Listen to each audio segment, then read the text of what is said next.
Are you an assembled piece?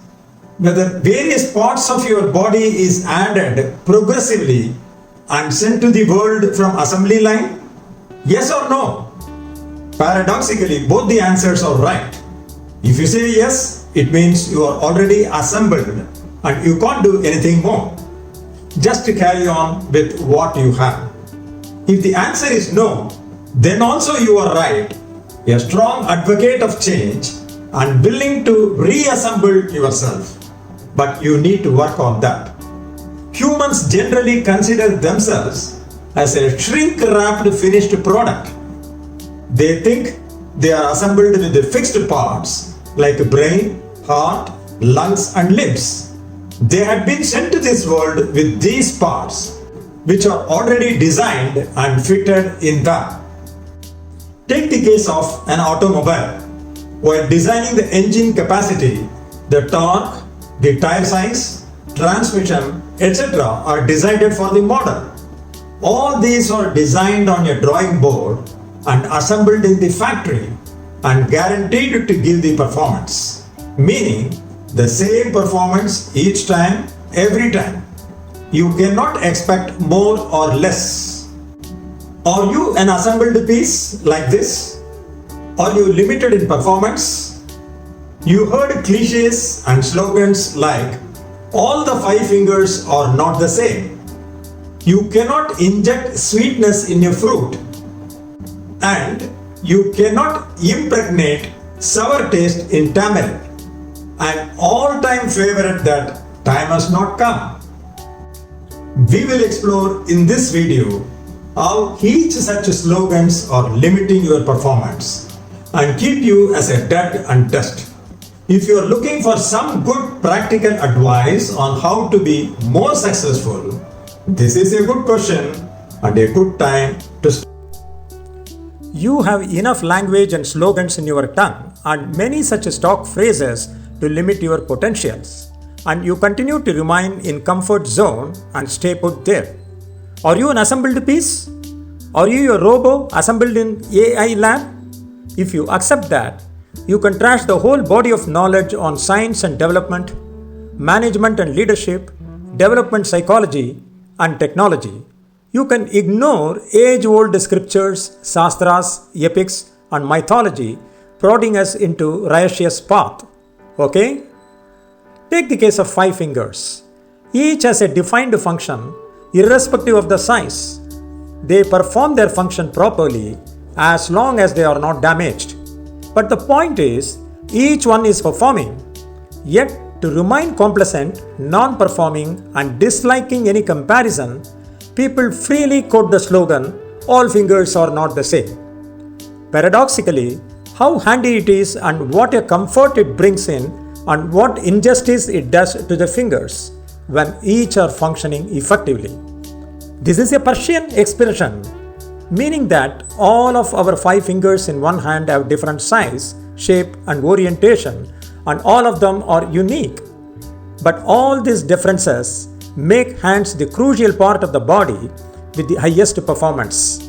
But in this mumbo jumbo, we forgot we have the powerful hand holding these 5 fingers. This expression has become a supporting slogan for the lazy and the non-performer. They see it as an excuse for their failures.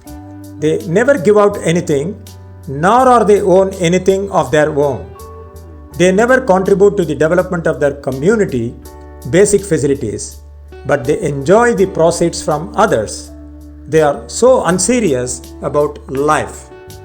I accept the fact that everybody will not be number 1, but I shouldn't be in the last figure. Every athlete will not be the Usain Bolt, but I shouldn't be the last leg in the pitch. Again, if they are not equal, why do we use all fingers in playing musical instrument? I challenge the notion and put forth the counterpoints. The following points highlight the underlying unity and equality among fingers, emphasizing their shared characteristics and contributions to human anatomy and functionality. Number 1. Anatomical similarities.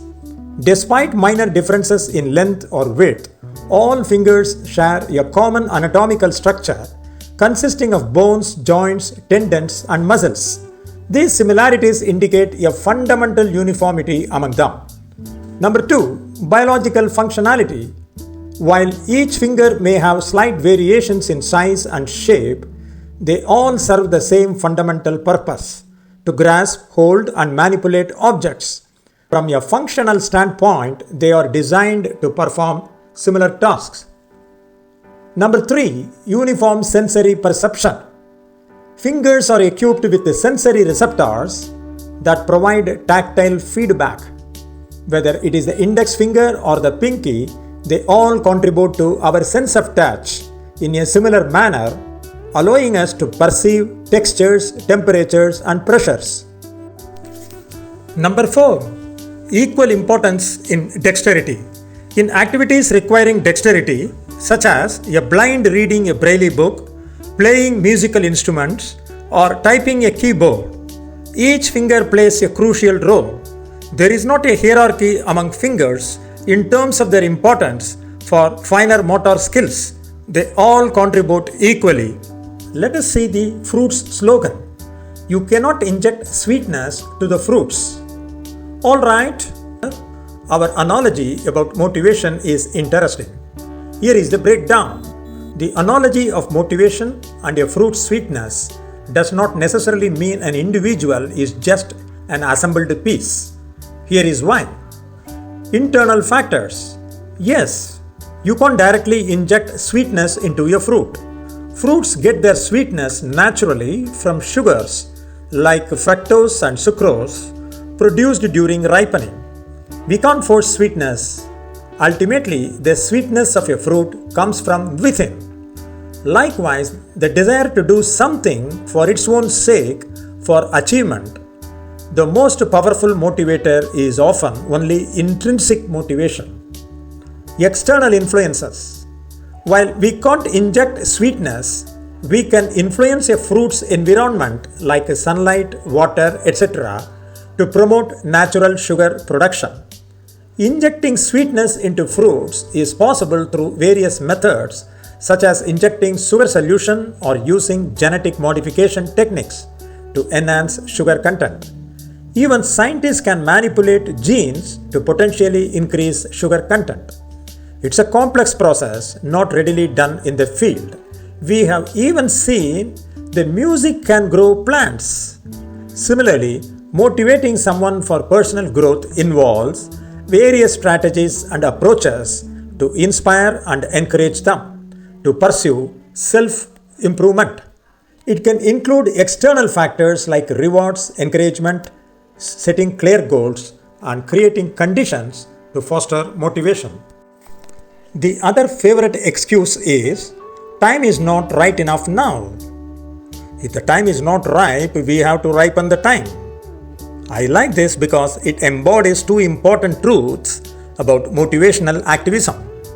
Number 1, there is a right time and a wrong time for a particular challenge, and we have to be informed and aware in our work. Number 2, you don't get to sit around when it is the wrong time and wait for it to be the right time. You work to make it the right time. Sometimes I like obituaries because obituaries are a reminder that our time here is finite and we should make the most of it soon, very soon. The only secret many know is praying. There are other secrets like prying and prodding. Does it mean an individual is just an assembled piece? So an individual is more like a complex system than an assembled piece. We are influenced by external factors, but our internal makeups and experiences play a significant role in who we are and what motivates us. In summary, while sweetness can be injected into fruits through artificial means, motivating someone for personal growth involves a more detailed and multifaceted process that encompasses intrinsic and extrinsic factors.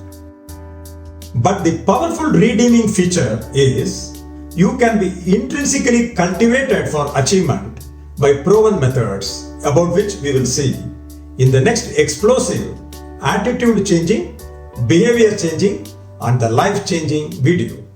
Don't miss it. Please subscribe so that you will not miss the notification. Thank you for watching till the end.